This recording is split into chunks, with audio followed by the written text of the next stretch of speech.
everybody, and welcome back to another episode of the Slanted Attic Experience. Today we have a new guest to the platform. He's my buddy Jeremy Smith from college. He is currently running for City Council in Portland, District 4. I'll post all of his links below for you guys to check out his platform, where he's located, all of that kind of stuff. But for now, Jeremy, why don't you do a short introduction and then we'll kind of get into it. Sure. I'm Jeremy Beausoleil Smith. Tyler and I met at Virginia Tech. We both studied building construction, and that's kind of my background, my interest in net zero construction, off the grid stuff, renewable energy. That is mainly what I wanted to focus on in college. I also studied Arabic and Middle Eastern studies as well, and was able to actually go over to the Middle East and see what that was all about. So, No way, I never knew that. didn't What? know? Okay, all right, yeah. Let's get in. Let's get in straight that. Like, All right.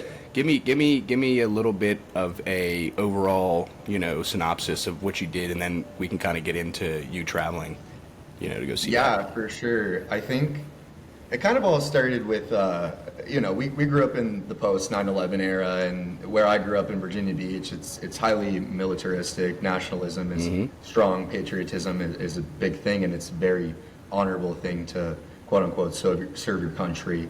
And so I thought that, that's what good men do, is go into the military. And so I was very serious about that. I tried to get into the Naval Academy. That didn't work out. So I went to Navy ROTC at Virginia Tech, and I was in the Corps of Cadets for about 2 years. And I started my Arabic studies in something called Project Global Officer, which is where the State Oh, Department interesting. will pay for you to learn. They actually pay you to learn these quote unquote critical defense languages, and that's Arabic, Russian, and Mandarin Chinese. So I was in that program at Virginia Tech, and it all kind of like formed from just wanting to understand, both Arab culture. I wanted to know the language itself so I could like communicate and just Yeah.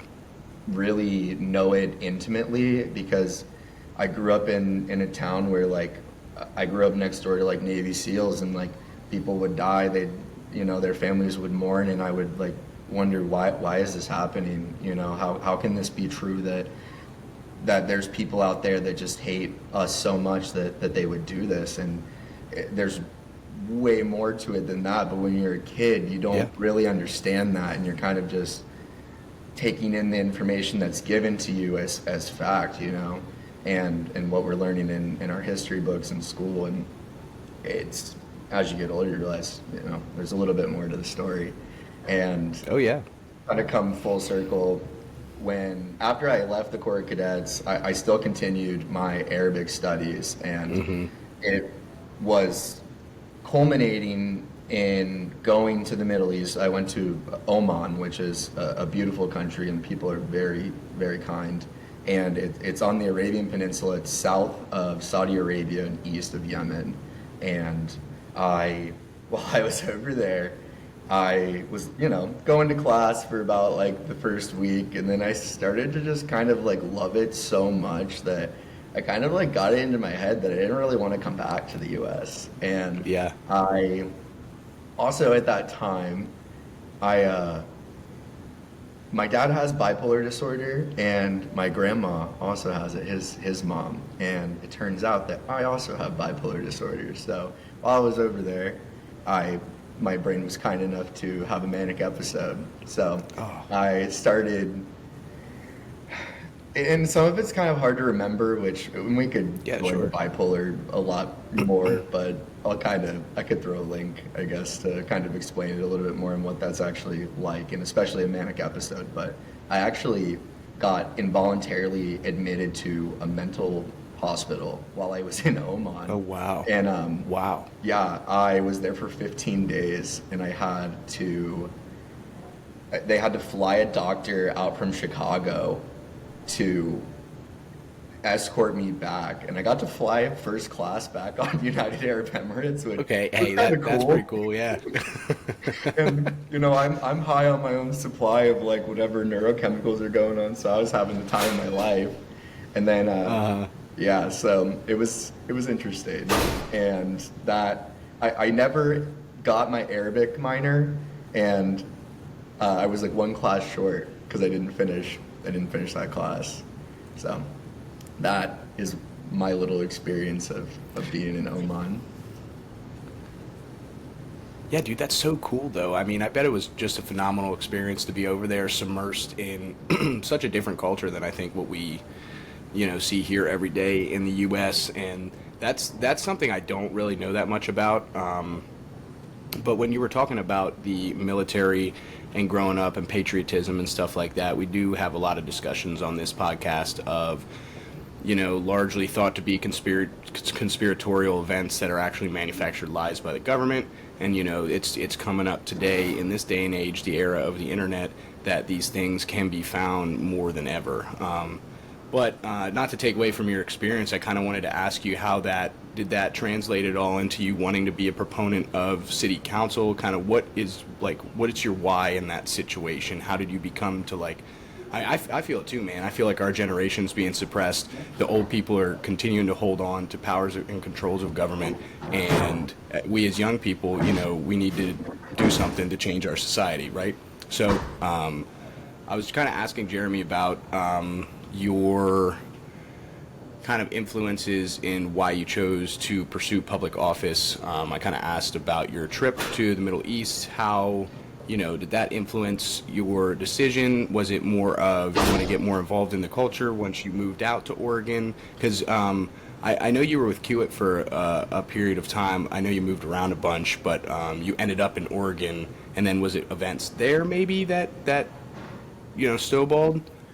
Just Yeah. trying to get a good understanding. Yeah, it actually goes back even farther than that. I remember being 8 in 3rd grade, and my teacher, Miss Coffin, who was a really good teacher, and There you go.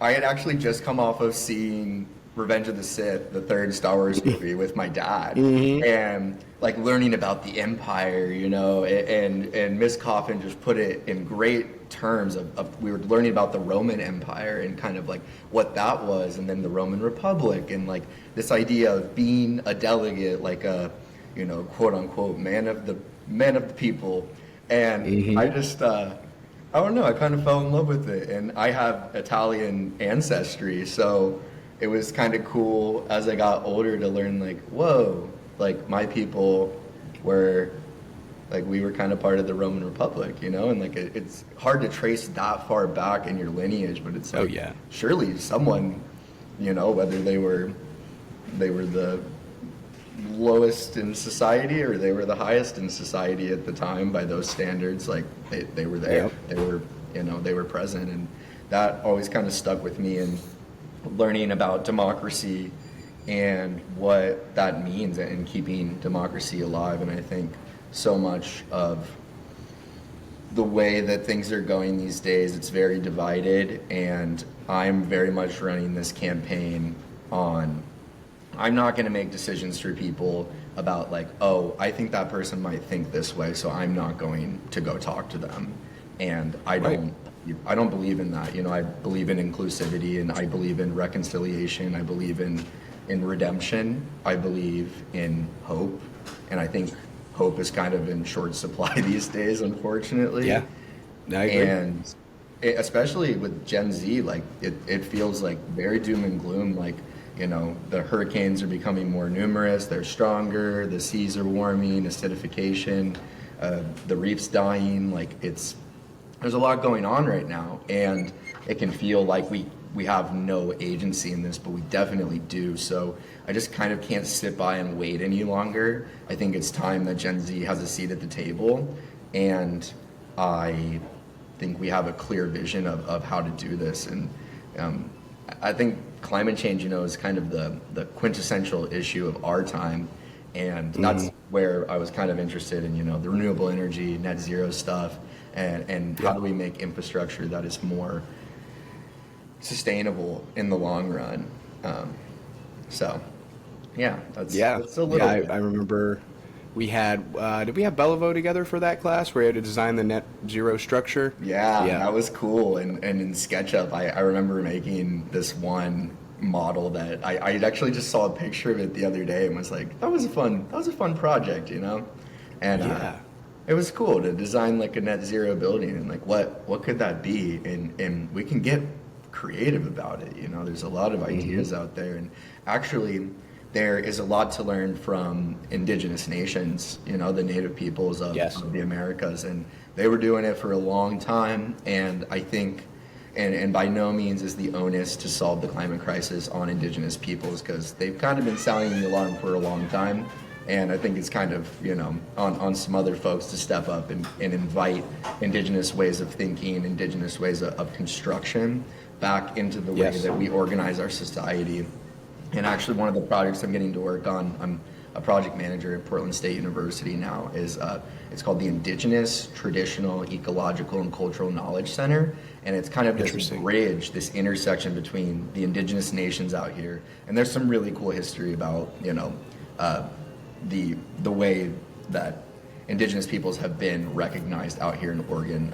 That's a whole other topic, and maybe I could throw a link to explain a little bit more what that history is like, because I might not be the best to explain it. But this Indigenous Cultural Knowledge Center is going to be kind of this intersection between like the biology department, the indigenous community here, you know, also the architecture department is getting heavily involved in it. And it's really going to be this like new standard for community engagement when it comes to these capital projects and construction, and it's very cutting edge. And I've loved working with the clients and just being a part of that project. It's been awesome. That is so cool. That's awesome. I mean, that really is cutting edge. I talk about it all the time. I think we're so far removed from, like you said, indigenous tribes in the way of hunter-gatherers and actually using the land to our benefit and respecting it. You know, so it'll come back to us and be more fruitful as time goes on. In our first episode, we had a photo up, and it was native like wheatgrass compared to you know, traditional agricultural grass, excuse me. And you could, I mean, it's a noticeable difference how much worse it is for that land there, and the topsoil and the soil beneath the topsoil. I don't know. I took soils and geology a long time ago, so forgive me on that one.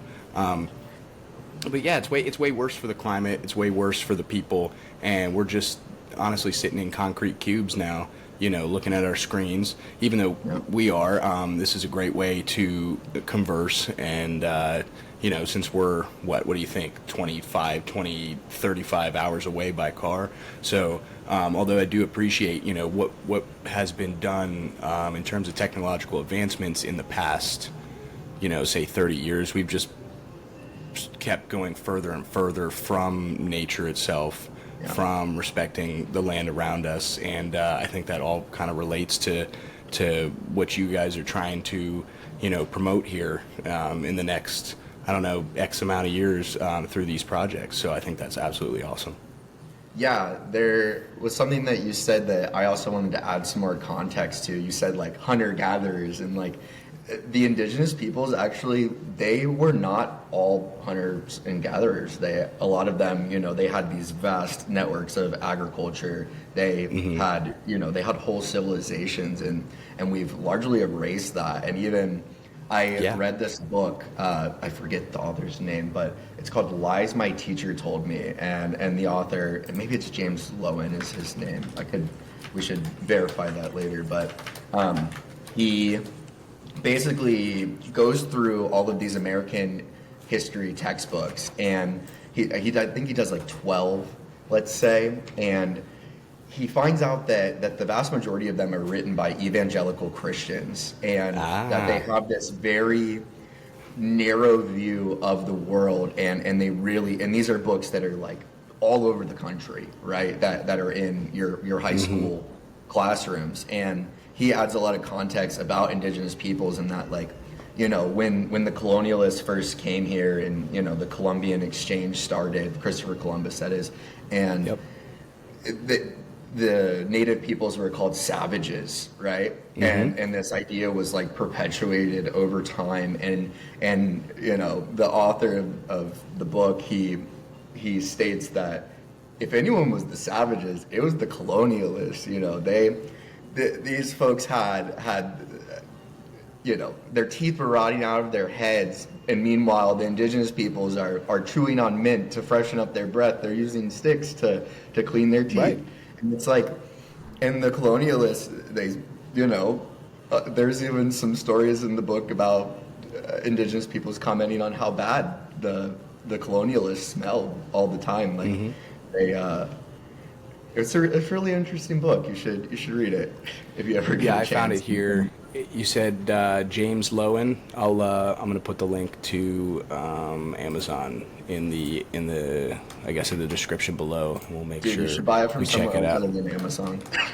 I buy a lot of my stuff from used like thrift stores and bookstores on eBay. I think thrift books is, there's no ethical consumption under capitalism, but from what it's always good to buy a used book if you can. Yes, no, absolutely, and I prefer everything paperback as well. Yeah. Honestly, just something for me. I don't know what it is. I mean, I definitely have ADHD. I take medication for it or whatever, but I can't consume as well on a screen or listening to it, to be honest with you. I don't know what it is. I do much better with visual consumption, and that's why I like to have a physical copy of a book right in front of me. Yeah. Guess what book I got right here? What you got? Nice, dude. Yeah, you said that's a good one. That's a good one for everyone to read. That's solid. Yeah, I like a good paperback for sure. And I like to write in the margins of my books. They're my books, and I like to underline stuff and make notes. And a paperback is nice because you can also like bend it.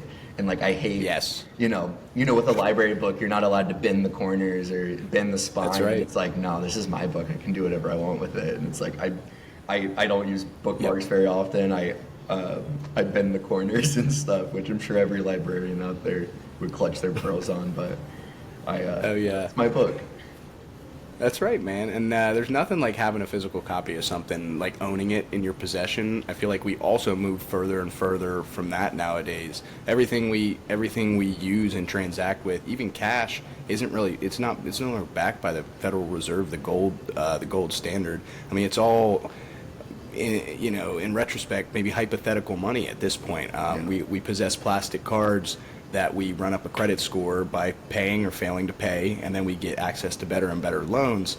And nothing we really own is physical anymore, which kind of is weird to me. I've always preferred physical copies of books, CDs, stuff like that. So I don't know, it's just weird for me. No, you're touching on a great subject, and I've been thinking about this a lot lately, that $100 bill is just a piece of green paper, and the numbers in your bank account are just that. They're just numbers, and we fight a lot about that stuff. We wage wars over that stuff, and let's kind of have a little bit of perspective and really think about where the value lies. And I'm gonna put my little Karl Marx hat on and just say that the value's in labor, right? And that it's being able to do something and create something. Like you create a product, but the value is in the labor of doing it, right? So let's take that seriously and really think about, that green paper in your pocket and that number in your bank account. What does that really mean? And does it really have the weight that we think it does? Oh yeah, no, that poses a phenomenal question, and something I always like to touch on, because I'm a construction guy myself, and I'm sure you can also relate to this, is the value of skilled labor in the construction workforce. And boy, we need more of it. We need more, dude. Yeah. We need plumbers. Yeah. We need electricians. We need good people, and these are dignified jobs with dignified pay, and usually really good benefits. And you can join a union, right? And then you can have collective bargaining power, which is right. You and me as project managers on that side, we don't know anything about that, and it's and the project manager class and management is kind of in this false solidarity with billionaires in this country, right? And this quote unquote middle class, it's not really a thing, and it's kind of a lie perpetuated by the ruling class to make people think that they have something to aspire to. And it's no, you don't. The game is rigged. And a lot of us knew that, young people knew that from the start. And that's why there's a lot of people not wanting to really participate, even in the elections, in working, in going to school. You're so disenfranchised that why would you? And I don't really blame people for not doing it. I would never get mad, because in and of itself, it's kind of a protest to not participate. It is a protest to not participate in any of the institutions that we have going, and you know, and we have to rise to the occasion and make those institutions something worth being a part of. No, 100%. That was very eloquently said. I think that, checks all my boxes when it comes to stuff like that. I feel strongly about it too. The book I just showed you is honestly a perfect example of the way the class system works, here. And I think you're right. I think there is a ruling class, and I think there's a middle to lower class. But they let people grind and reach I don't know how to put this. It's like it's a level above, but they're never really have a chance to get all the way up. I mean, you know what I mean? like it's a caste system. It's right. You Yeah. know, we try to pretend like we don't have one here in the U.S. and that it's all egalitarian and we're all on an equal footing, but it's not true. It's No. a lie, and frankly, it's propaganda. That we've been Absolutely. fed from day one, and that the United States, they do propaganda better than anyone else. It truly is. It's amazing what the U.S. government has been able to get people to believe, and I think you see it a lot sometimes with some, more working class folks that vote against their own best interests, and it kind of hurts sometimes to see, but like I can't blame people, because the overwhelming propaganda in the system is so well-oiled and good at getting you to believe what they want you to believe, that that it's a steady stream of Fox News, One America News Network.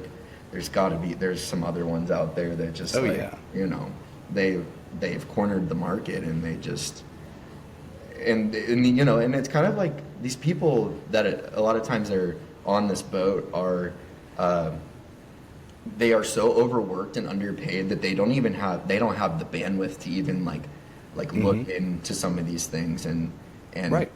So they're like, they're sitting down at the end of the day, and they're sitting on their couch, and they pop on Fox News. They might have a couple of beers, and that's how they're getting their news, and then they're back to work in the morning, and they're talking on the job site about what they watched on Fox News last night. And it's like, and I'm diatribing now, but that alcohol is a whole other thing that is definitely a tool of the ruling class, and it it decays your brain, and it hurts your ability to critically think. And I've cut out alcohol completely. I don't think I'll ever take another sip in my life, frankly. Just Dude, I can't afford it at this point, dude. I gotta be sharp, facts.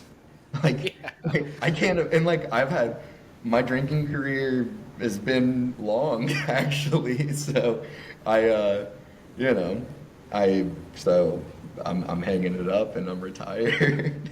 I'm with you there, man. I don't really partake on the weekdays at all, but Grace and I have been traveling a bunch, so it's hard not to do that when we're going to restaurants in New York City, having a glass of wine, going to a club, stuff like that. But so unfortunately, that puts me in kind of the element where I am partaking in those types of things. But I totally agree with you, man. And I wanted to say, I think social media is great, but it's also terrible for a lot of the reasons that you just suggested. I think it's a confirmation bias for a lot of these people that see a specific algorithm and only that all day on their feeds. If they're coming home and turning on Fox News, their Instagram's going to figure out, oh, this guy likes Tucker Carlson, or this guy likes X, this guy, and that's what they show them all day on their feeds. That's what they're seeing. It's just confirming their opinions and their beliefs, and it never challenges them on anything.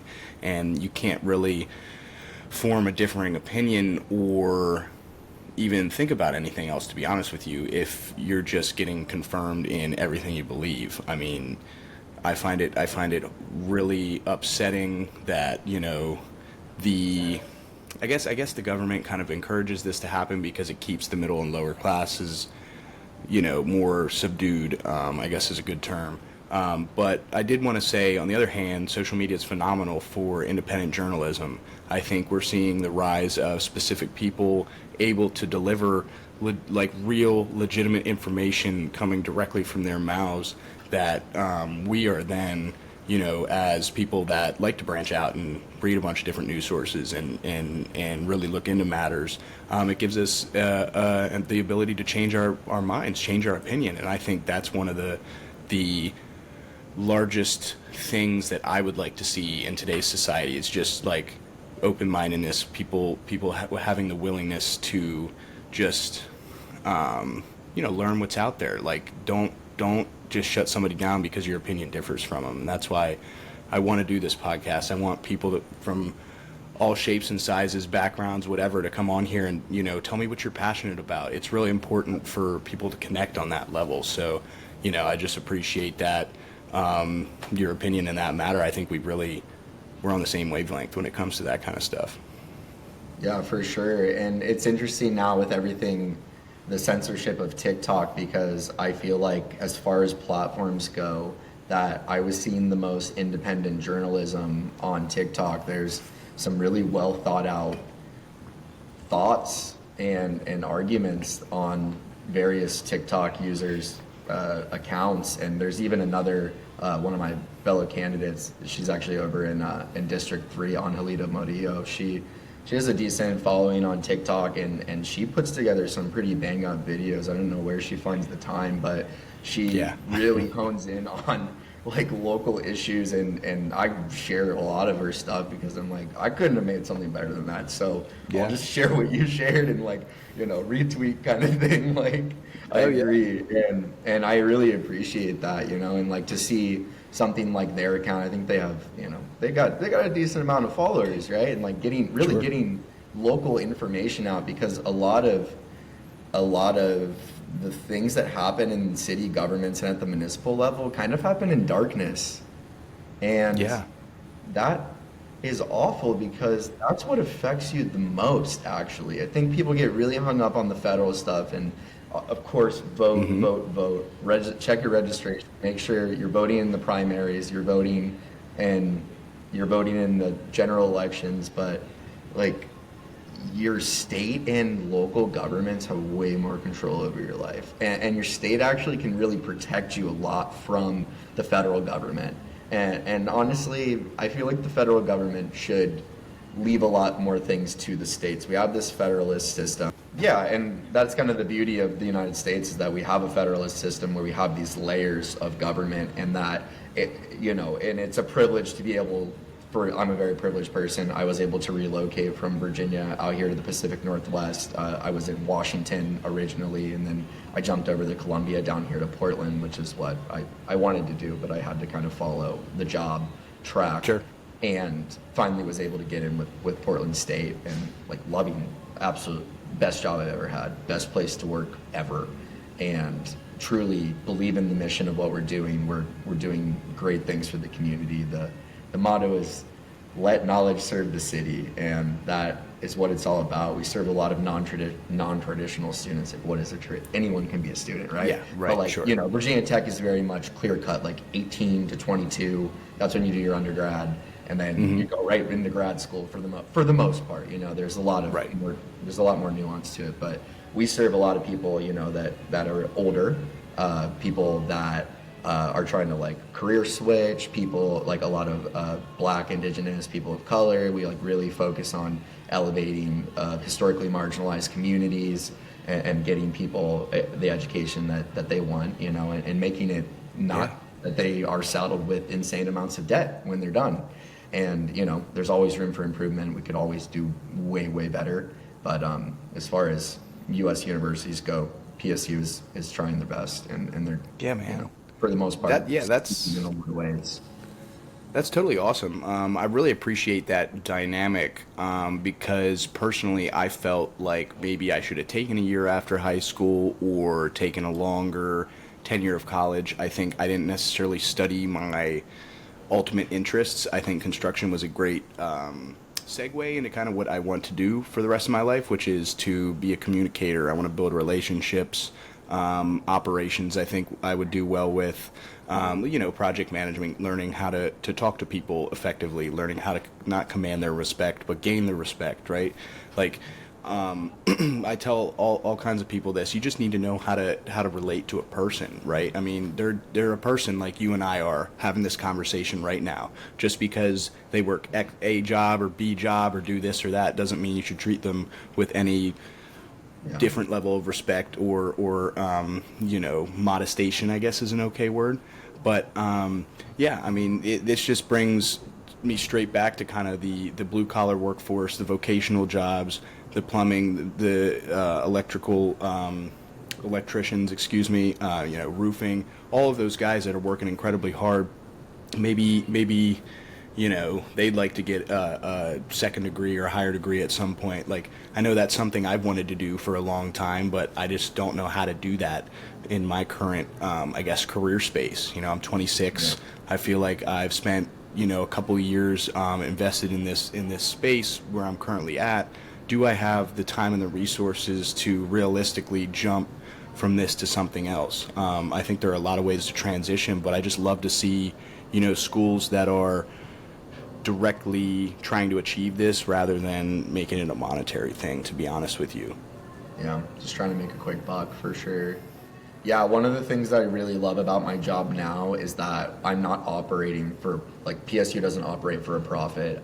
My jobs that I manage, like, we're trying to be a good steward of the taxpayer dollar, but like at the end of a project, if there is extra money, I give it back to the client, and like it's more of it's just not for a profit, and it kind of makes it so that the projects are better quality, that and my job is to make sure it stays on schedule, that it's of good quality and like on budget, and I've been bringing my jobs in on budget for the most part. Sometimes things pop up, and I mean, of course, you got to figure it out, but that's construction.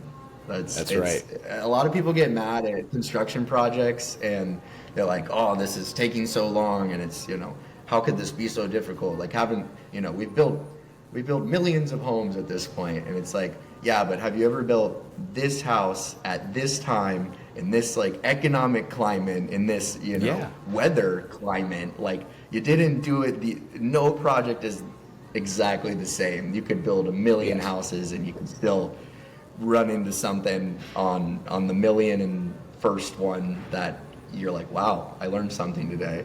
And it's people that they're trying their best, and but also I think there is kind of in the capitalist system, like kind of a race to the bottom. You were talking about living in like a concrete block, and I do right now. You can see this place. This was something that was definitely put together in some kind of weird think tank, and I look around this building, and it's kind of loveless. Like, it's kind of like the walls are gray, the carpets are gray. You can see this wall right here. It's like everything's just kind of like mostly, and like there's the exposed concrete columns and the exposed ductwork, and this is like sold to you now as this like industrial chic cool thing, and it's like, no. It's cheap to do this. They're throwing these babies up as quick as they can. They're trying to make a profit, and it's this race to the bottom of like, how quickly can we build this? How cheap can we build this? And it's not a good way to build things at all, because this is a pretty new building. It's less than 10 years old, and it's having so many issues. It's having leaks. It's having the elevators. There's 4 of them, and there's only been maybe a month where all 4 elevators were working, and that to me says that the elevator shafts, which is like one of the first, it's after you build your foundation, that's what goes up next, and that to me it's like they did it wrong. A building this new shouldn't be having all of these problems, and I think that this is like a textbook example of why like capitalism cannot give us what we need, because if you're trying to make a profit on it, like housing to me probably shouldn't really be done. Maybe there's like there's like a set rate of what the profit is that you can be making, but because it's not like that right now, they're trying to pull a fast one any way that they can. And again, like we were talking about, a lot of the field workers, overworked, underpaid, they're hyped up on Yep. nicotine and coffee. It kind of all like goes into, and then if they get hurt, and then they go to the doctor, and then they're given opioids, and then now they're hooked on opioids, Yep. and it's like kind of all connects when you really start Oh, getting oh into yeah. it. Oh, 100%. And that's actually something else I kind of wanted to discuss with you because I saw it on your Instagram page about big pharma companies, and we've talked about that quite a little bit. I can't put the name on it. There was a really, really good Netflix documentary that I watched recently that dealt with the opioid crisis, but I'm a huge believer in these huge pharmaceutical companies lobbying and putting a whole lot of money in a lot of people's pockets so that doctors continue to prescribe medication that people continue to rely on.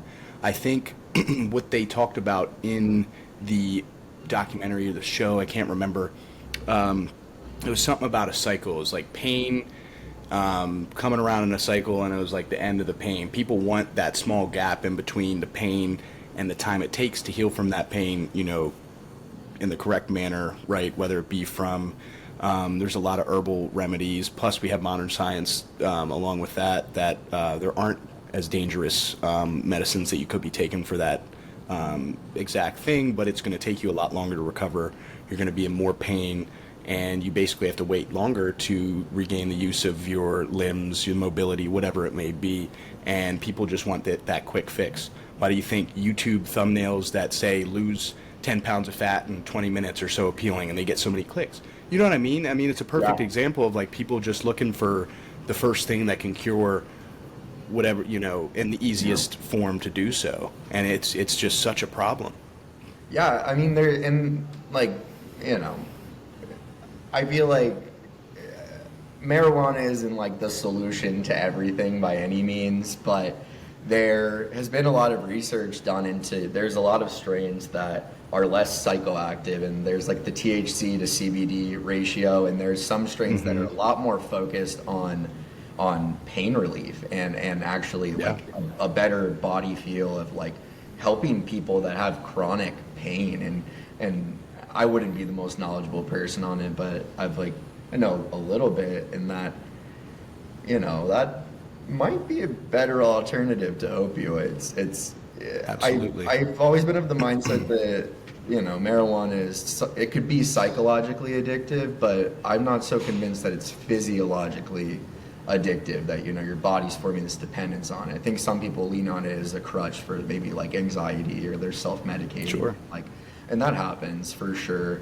But I do think it's probably better than opioids, which are highly addictive. 100%.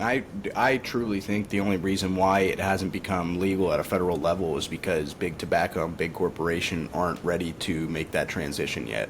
I think they're trying to corner the market.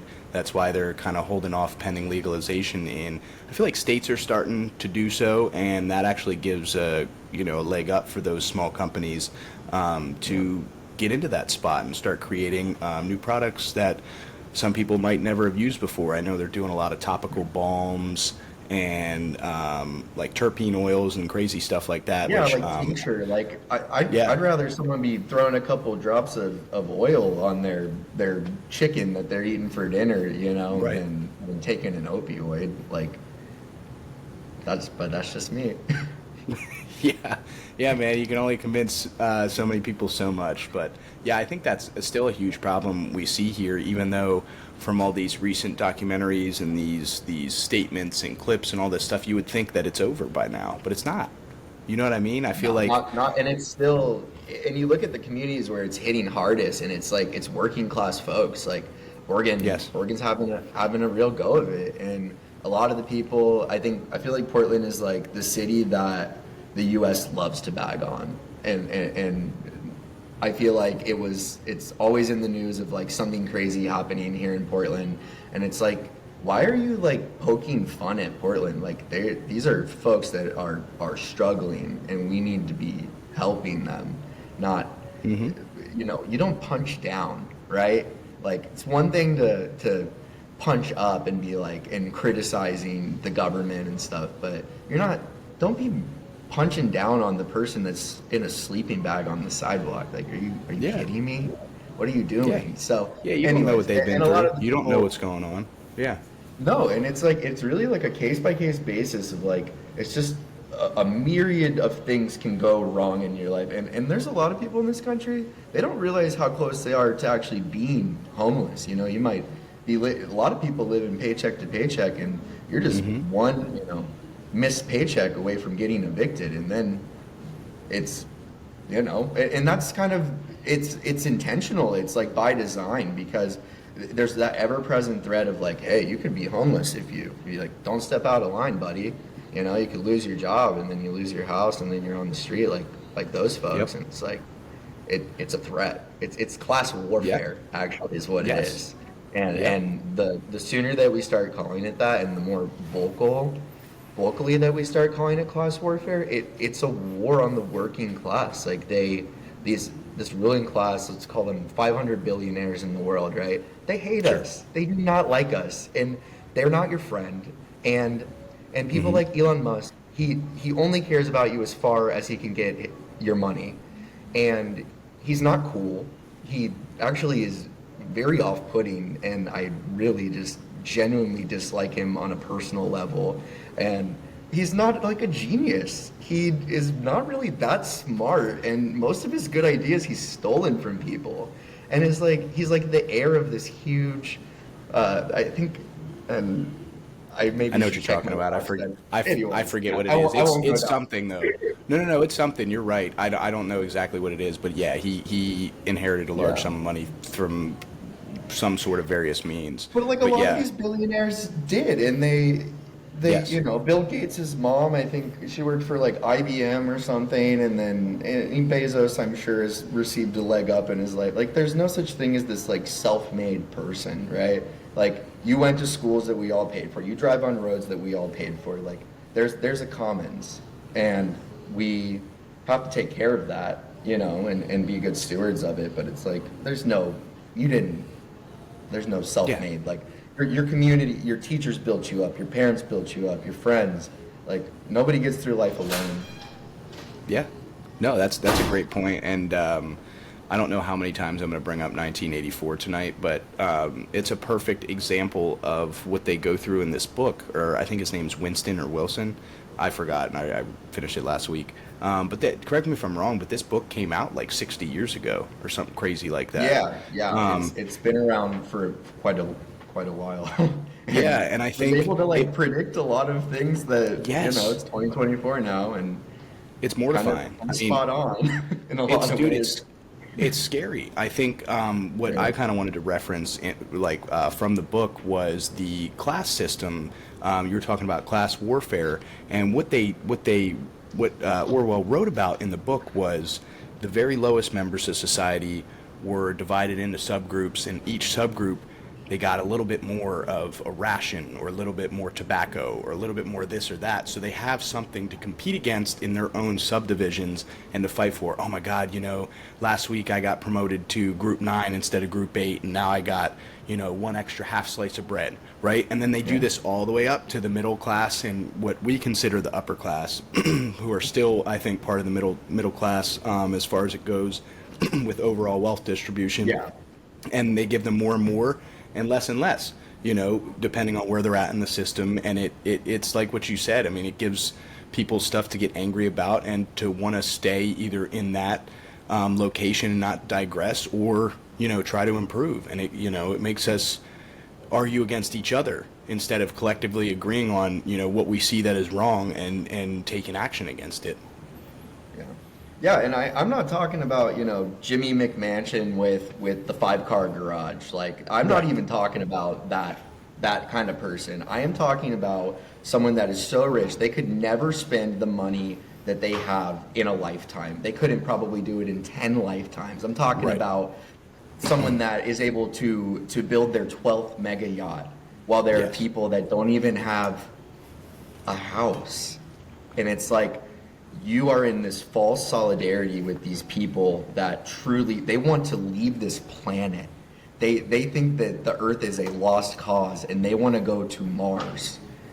Mm-hmm. Those are not your friends. Do not be in No, not at all. solidarity with those folks. No, they're concerned with leaving their legacy to their children or the people that they see fit. That's it. They don't care about anything else. The whole reverse aging thing is kind of interesting to me. I see all these like extremely wealthy people doing all that kinds of stuff too, which is Yeah. wow. I saw some guy that thinks he's like, he thinks he's gonna live forever. He's like, I'm gonna find immortality in my life, and like, and then to withhold, there's people still filing bankruptcy for medical bills in the U.S. Yes. And it's like, what are we doing? Like, how does this make any sense? And then that someone, has the audacity to say like, I'm the guy that's gonna live forever, Yeah. because I just have that much money, and it's like, it's a little frustrating.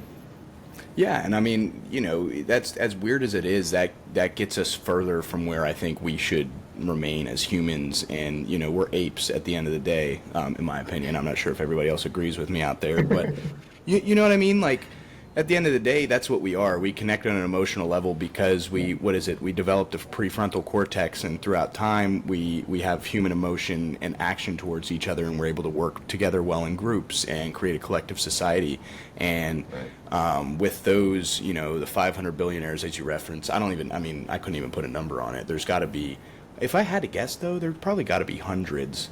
But maybe not into thousands. I don't know. Maybe that's a conversation for another day. I would be very curious to know the exact number, and I'm sure it probably wouldn't take a lot of research to figure it out. But yeah, it's funny you mentioned the thing about the monkeys, and one of my favorite theories of human evolution is the mushroom ape theory, where Yes, the I don't know stoned if ape you've seen theory. this. Yeah, Yeah, or that's what it was. Yeah, thank I'm you for familiar. correcting Yeah. me.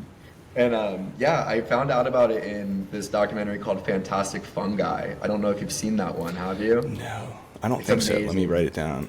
It caught me by such surprise because I popped it on one night and I thought that it was just going to be like time lapses of mushrooms growing. Right, And then all of yeah. a sudden I'm just sucked into like the most incredible, mesmerizing like documentary that I've possibly ever seen. It was a little like life-changing. So, and there are, there's mushroom time lapses in it. So if you're just There you in go. it for that, you should watch it. And but it was amazing to learn about all the things, not even just, quote unquote, well, the psychoactive mushrooms, what people, a lot of times call magic mushrooms, which are actually having there's a lot of cool research coming out about that mushrooms help with, the psilocybin helps with depression and breakthrough treatments of like, you might just have to do like a treatment every 3 months, which doesn't sell. Something that you only have to do every Yes. 3 months doesn't sell. A pill that you have to take every day, that sells pretty well. And Absolutely.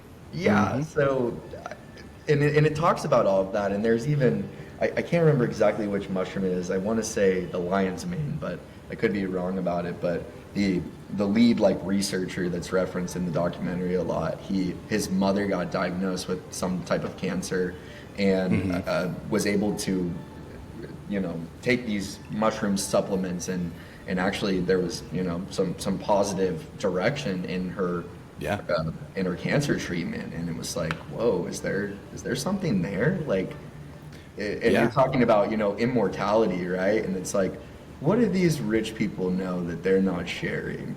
And why There's gotta be why the something. war on drugs? Like, why? And there's a lot of reasons about that, and a lot of it's based in racism, but I would be curious to know if it goes a little bit further than that. Like, why, why the war on drugs? Absolutely. Yeah, and I think what I've seen and read is lion's mane. I think you're correct. That's one of the most popular ones, and I think that has regular health benefits outside of the psychoactive activity that you can get by consuming it. I don't know necessarily. I don't know that lion's mane is psychoactive, but I would be interested to learn more about that. I'm not sure either, but I know I've seen I get so many supplement ads because I've been exercising recently, and they're trying to get me to buy their shit.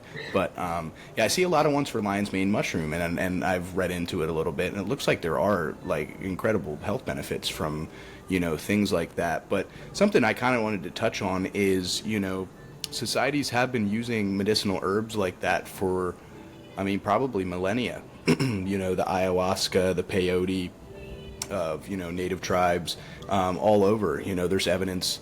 I don't want to I would need to find sources for this, but I'm pretty sure there's evidence for, native peoples of different land, like different places all over the earth using some sort of herb or smoking something to gain a psychoactive effect. What was it when the Native American boys turned like 13? They would make him smoke peyote and then go have his like manhood trip or whatever, where he'd have to go out and kill a wolf or something like that. I may be messing that up just a tad, but a lot of ancient cultures and civilizations revolved around the fact of using these plants as medicinal for their medicinal values at the time. And it wasn't like we had modern medicine, modern doctors that could diagnose something, send you in for an MRI. I mean, these the herbalists or the little old ladies with all the frickin' herbs in a pouch or whatever, they're running around grabbing shit off of trees, dude, and they know what heals your cuts, what heals your burns, what to use on this if you get pricked with this type of poison tree. I mean, it all comes down to that native and earthly knowledge of the land around us, man. And I feel again, like, I don't know how many times I'm going to preach it, but we're moving so far from that. And that's, you brought up a great point. That's just another way that we have kind of cut ourselves off from that area of society. It's awesome. I don't know what the legalization of psychoactive mushrooms is in Portland, but if it is legal, it's awesome to continue to research these benefits, because we really have no research. That's why we don't know a lot about these drugs. Something that there was quite a few things that got Portland on my radar, because I always knew I wanted to move out west, or at least check it out for a couple of years. And the first experience checking out Oregon was during the 2017 solar eclipse. I was just going to go to San Francisco with my brother, and then I saw that the eclipse was happening, and I was like, let's just drive up into the Path of Totality, let's see what it's all about up there. And you drive up Highway 101 and you're seeing North California, and you're like, whoa, this is amazing. And then you get to Oregon's south coast and you're like, whoa, now this is really amazing. And I was so impressed, and I watched the solar eclipse a little bit west of Eugene, and I loved it. I don't know, I just it was like this, the moon just completely obscures the sun, and you've got the aura around it, or I forget the exact word for it, but everything was kind of lavender, it was this, I'd never seen that color before, just draped over everything. And even the birds they got quiet, everyone was just off, I forget how long it lasted, at least a couple minutes or something. And maybe a minute or so, but it was pretty cool to see that. And then after that I was like, I need to go finish college, and I need to get back out here, And I did just that. And then I was, after college, I lived up in DC for a year, which is a whole other thing. But to circle back to our earlier conversation, something that got Portland on my radar was kind of two things. Was Measure 110, which decriminalized all drugs here, and I think that was at the state level, actually. So something that, and this is small amounts, for not for distribution, right? Yes. But that was kind of this landmark piece of legislation. It was this kind of experiment to see what would happen if we did this, if we stopped throwing people in jail for using drugs. And it's it's very much a point of contention here in Portland, and a lot of people blame Measure 110 and say, we didn't have the infrastructure, the treatment facilities ready for this. But frankly, I don't know that it necessarily made a problem that wasn't already existent. I think it just brought it out of the woodwork. I think it brought it to the surface, and you could no longer ignore that there's some serious drug addiction going on in our country, and that there's a lot of reasons for that, but I would say one of the biggest is diseases of despair. That it's and what we were talking about earlier, okay, you're living paycheck to paycheck, you can't make rent, you get evicted, you're on the street, you're in contact with it, there's other people doing it, you're and you might not know what your future holds, and despair sets in. And Like you're a lot more vulnerable and susceptible to turning to something like that. Some of the quote unquote hard drugs. Sure. And yeah, I think there's a lot there. They just reformed Measure 110 and they added some things into it, and it's up for debate. Well, I guess we'll see what. Yeah, what I mean, I guess my question there is like, how long do you think before there's a noticeable difference? It's been a few years now, but I'm sure it's got to be a very gradual change. I'm sure. And that was I kind mean, of my thing with it. Is I'm like, did we give it a chance to work? Like, Right. I think it might have only happened like, I can't remember. We'd have to fact check. We'd have to fact check it, but yeah, I don't know if we gave it the good old college try, but I guess we'll see what happens with these reforms, and Right. all I can hope is that it gets better, and that the legislators know what they're doing, and they consulted the facts and the right statistics, and we're talking to all the right people. That's all I can really hope for. Yeah. And then Yeah, that's another thing that something. got Okay. Portland on my radar Yes. was all of the Black Lives Matter protests after George Floyd was murdered. And I was like, oh, that is a place where people are serious about making a change in this country. And that kind of led into like my desire to move out here and kind of see what Portland was all about. And I didn't necessarily intend on staying here, but it kind of just like took me over, and I was like, every time I kept leaving, I'm like, why am I leaving Portland? I'm like, I love it here. It has everything. Yeah. It has 2 hours, I can get up to Mount Hood, do some of the most amazing camping in the world. 30 minutes, I can head into the Columbia River Gorge and do a world tier hike, I can go swimming in the Columbia River. I can drive out to the beach. Oregon has a desert. I didn't even know that until like 2 months didn't know before I that. moved out here. Yeah, 2/3 of the state is desert because you have the Cascade Mountain Range. Yeah. And people think of Oregon's lush, Pacific Northwest. It's Right. all green and big trees and mountains and stuff. But basically, why it's so green is you get the warm, wet air from the tropics, like around Hawaii and stuff. It gets kind of shot up at the Pacific Northwest, and then it hits the Cascade Mountain Range, and it can't get over. So you have this rain shadow on the other side, and it's very dry, and you can see the biome change really quickly when you drive through the pass over a Mount Hood. So pretty cool. Yeah, that is wild, man. I can't imagine the landscapes out there. I'm a big fan. I grew up in Pennsylvania, so there's a lot of luscious landscape in that area with the, what is it? It's like, I think it was technically a temperate rainforest in Pennsylvania. I'm not quite sure. But, one thing I wanted to touch on is the U.S. has 7 biomes, which is absolutely absurd. The fact that you don't even have to leave the continent, well, not the continent, I guess the country, and you can see all of these different, areas of land, all these different species of animals. That's just awesome to me and wild. So yes, I'm definitely going to have to come visit you out in Portland because I've never been Please, there, and I'm a nature you're guy. always invited. Yeah, and we can go on some, dude, I love playing tour guide for sure.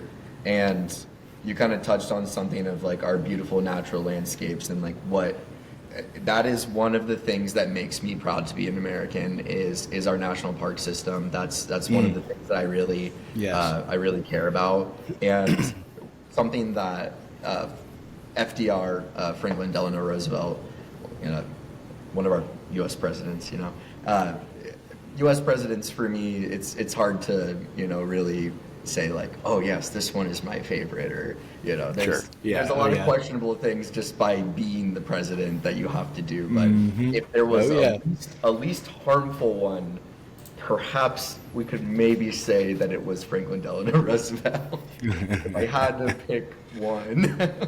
But he got us out of the Great Depression and definitely provided a lot of leadership in the world wars, and it was something that he cared about to really build out and put people to work, and meaningful, intentional work. And the Civilian Conservation Corps was something that really helped build out our national park system, and I really there's a lot of calls for a similar thing, like with the Green New Deal, of putting, you know, young people to very meaningful work, because work is a part of life, and like work is not inherently bad, but we make it bad. We make it really unenjoyable, and you put people in cubicles and isolate them, and it's like, no, like it can be like a really fun thing, and I didn't used to view it that way. I honestly disliked, maybe that's mean. I never had a good connection with a lot of the people that I worked with until I worked at, you know, actually the last company I met a really cool guy who, you know, I told him about a job opening at Portland State, and he now works in my office, and that's really cool. There you go. You know, and like, he actually, you know, was a good friend to me, and someone I really like, and, you know, work doesn't have to be so abysmal. Can actually 100% meaningful work, like it's cannot be so terrible. Yeah, so true. And I think both you and I we both worked at Kiewit, which is a super large corporation, general contractor. And I think that's where I kind of got lost, and it lost me, is I didn't like working for the machine, man. I mean, it was such a large company. I was a number in the system. You're a number. I did what I was expected, and then that was it. Like, there's no above and beyond. Well, you're expected to work above and beyond. Extra hours, you know, coming in early, doing additional tasks, that kind of thing. And you know, you don't ever really build relationships with people, and I was being moved around so much. I felt like I never really connected to a lot of these guys. There's two guys I still talk to, one dude that I work there, and I feel like I'm somebody that typically builds meaningful relationships. I mean, you and I connected on multiple different levels at school, and here we are talking again, you know, about two things we're passionate about. And being in that size corporation, that size company, I just felt like I couldn't connect with anybody. I didn't really care about anything I did, because at the end of the day I was just filling out reports or just completing a task, right? And this new company feels a lot more meaningful. I still don't think it's kind of my end goal. I actually would love to get into more of the sustainable construction. I know we've talked about this a lot, but it is loads and mounds better than my time at the large corporation company, just trying to be a cog in the machine, trying to grind and get a leg up on somebody else. And I felt like at the end of the day, for a lot of those positions, it was just filled by somebody that had a connection to somebody that was a higher level manager, or you know, a C-suite executive that just, you know, pushed him up the totem pole. So Kiewit is the perfect example of a too big to function corporation. They truly are honestly one of the biggest culprits in contributing to like carbon emissions and climate change. They have heavy investments in the fossil fuel industry, and they're a multinational corporation. It's honestly, that's so true. It kind of pained me a little bit to even work for them, but you know, when you're trying to get an internship and, you know, start getting experience, I got to work actually, luckily, on a very cool project. I got to work on the Silver Line extension of the DC Metro. It was 13 new miles of track, 6 new stations connecting Dulles International Airport to the greater metro system. And I was mostly working on what was called an aerial guideway, which was the train that the train traveled on to get into Dulles Station. And I still haven't got to ride on it, but I'm hoping that, you know, when I'm in Virginia soon, that I can ride on it, because I worked so much on it, you know. And you were talking about like something like Kiewit, I was capped at 60 hours because I was an intern. Because you were an intern. I would hit that on like Thursday, dude. Like, we were working like 15-hour days. It was insane. Like, I hardly had enough time to go home and shower and eat any food. And like, dude, I gained so much weight that summer because I was just eating fast food, because that's all I had time to get. And like, that just leads into this whole other realm of, you know, it's unhealthy. In this urgency is kind of, it's a tool of white supremacy. It's just telling people like, you gotta rush. And something that I learned recently is slow change is long change, and it's okay to take your time, and it's okay to take a deep breath and to take a step back and to take rest. And I'm just rambling at this point, but something that I do like about Portland is in the wintertime, it's rainy. And you can have an excuse to stay inside and play Minecraft for 12 hours if you want to. You don't have to look outside and see the sun and you're like, man, I'm a loser playing video games. Like in the winter, you can kind of settle down and relax and just like embrace the cozy vibes, play board games, like, hang out with your friends. It's fun. Yeah. And yeah.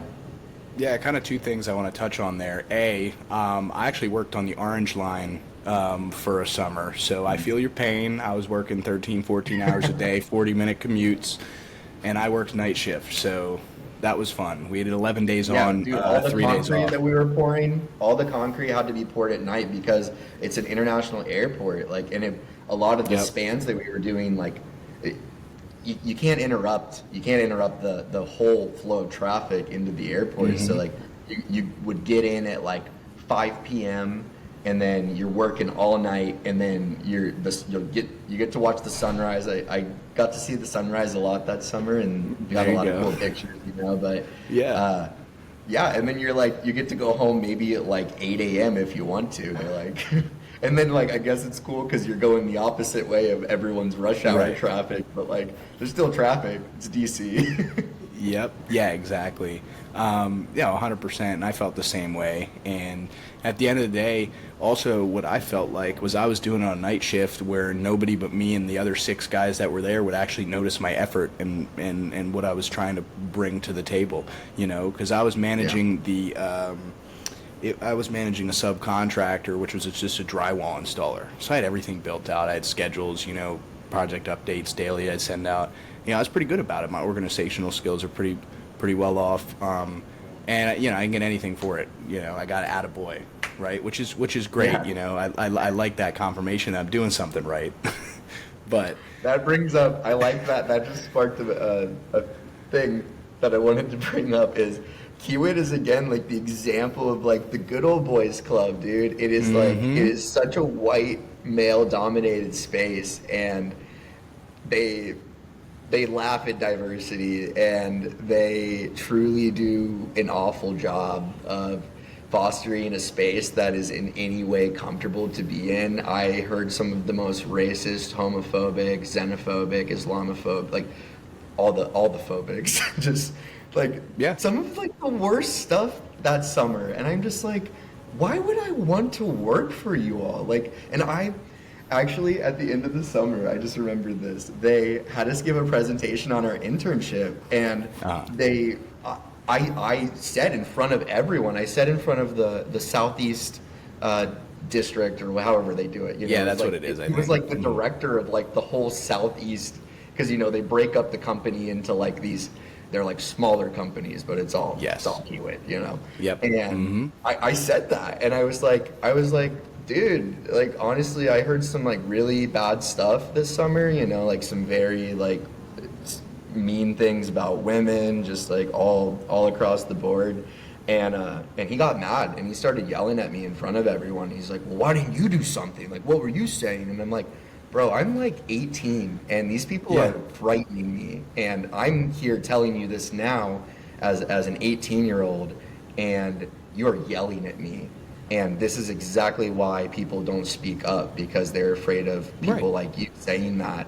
And there was actually another person that was in leadership in the Southeast District. I can't remember exactly what they did, but she came up to me afterwards and was like, thank you for saying that. I really appreciate that. And it's like, that made me feel very vindicated in what I said. And it's like you got to speak up, because, and it's kind of on us like white guys to like check other white guys and be like, it's not people of color's responsibility to educate.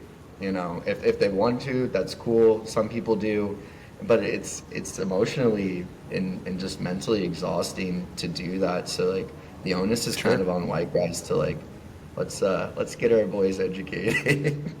Yeah, I mean the thing is, man, it's like not every construction environment has to be like that either. No, I felt like I can see it at Portland State, dude. It's not like that. Right. Like we don't tolerate that stuff.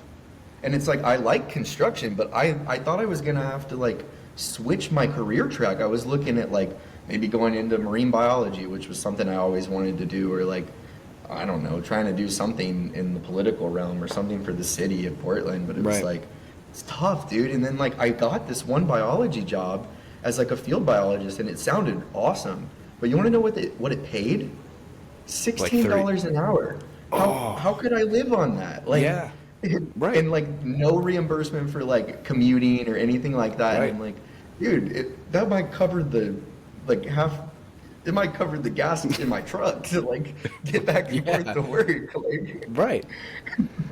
Yeah, I mean that's kind of what's messed up with the whole situation too, is these jobs that I think that do provide a lot for society and the environment are only paying $16 an hour, so people can't afford to do that professionally. like something that would really matter, and like it was Right. good research. Like it was, going out there and taking like plant samples and like fish samples and like really Yeah. studying, like what is our ecology looking like right now, because it's kind of scary. Like we're losing a lot of species, and there might be an opportunity to save some of these species that will go extinct, but we have to be investing in those efforts to like know what the population counts are, and like if things are getting critically low, then we need to do the little Noah's Ark thing, I guess, and start Yeah.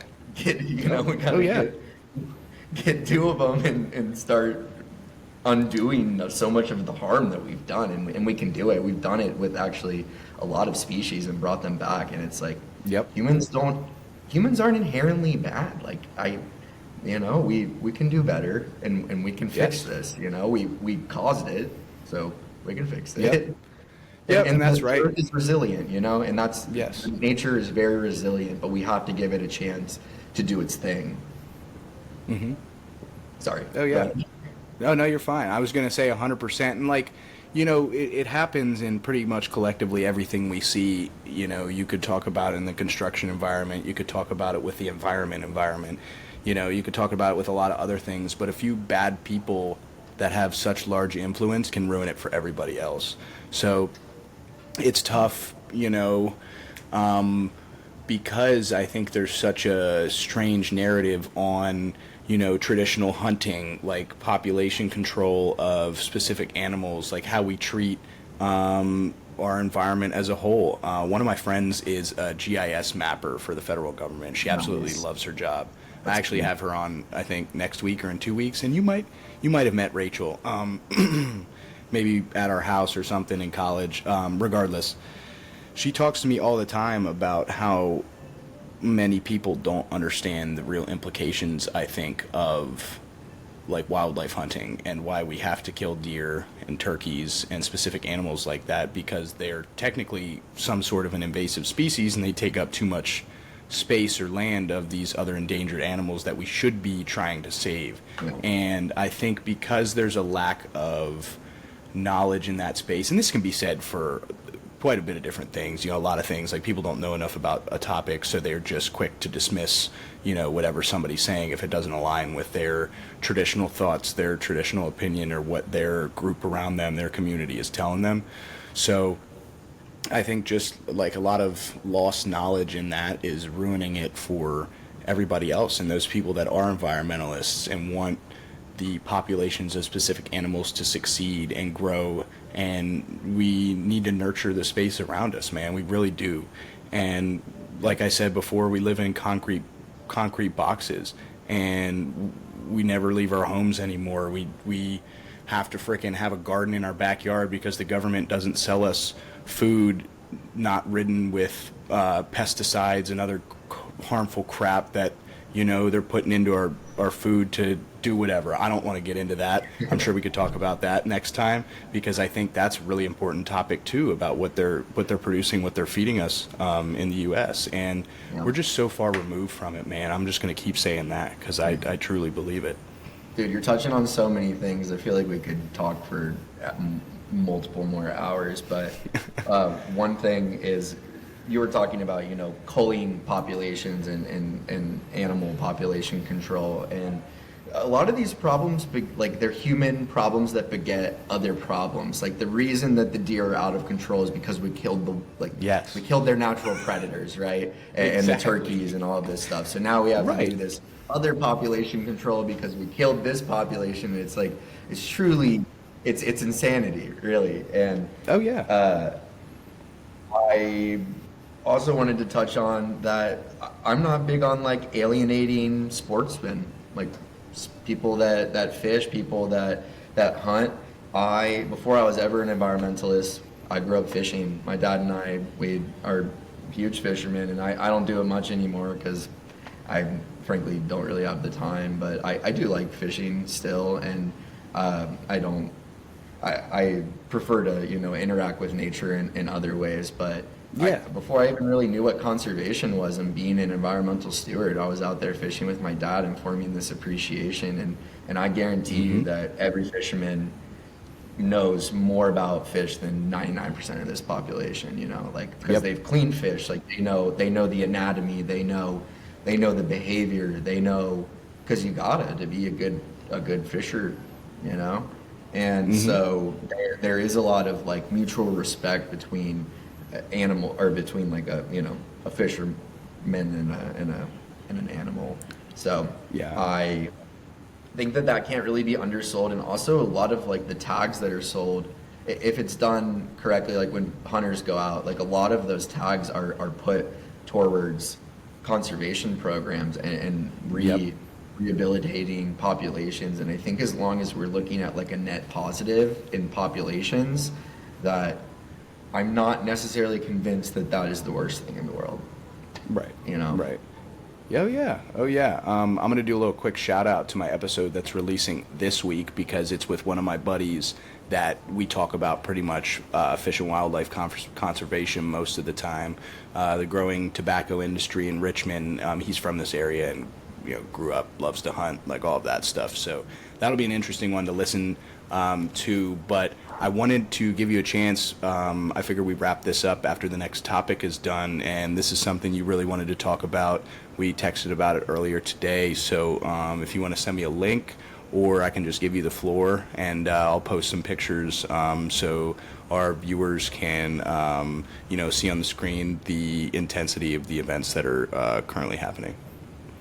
Yeah, so here on campus and around on campuses around the world currently, there are protests calling for a ceasefire in Palestine. And to let you in a little bit on what's been going on there, it kind of goes into a little bit what we've been talking about of you have an oppressed and the oppressors. That it's not really, I think it's sometimes played out or stated as a conflict or it's a war, and it's like it's not really, it's a genocide that's going on, and we have a lot of culpability in that.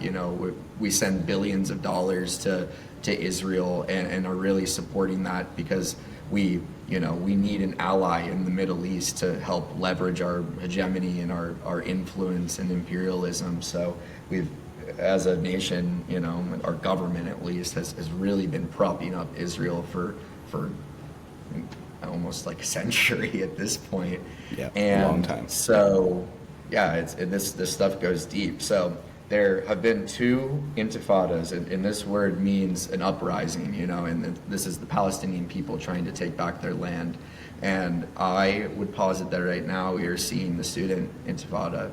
We're seeing the third intifada, and it's happening all across the country. And I don't see this slowing down anytime soon.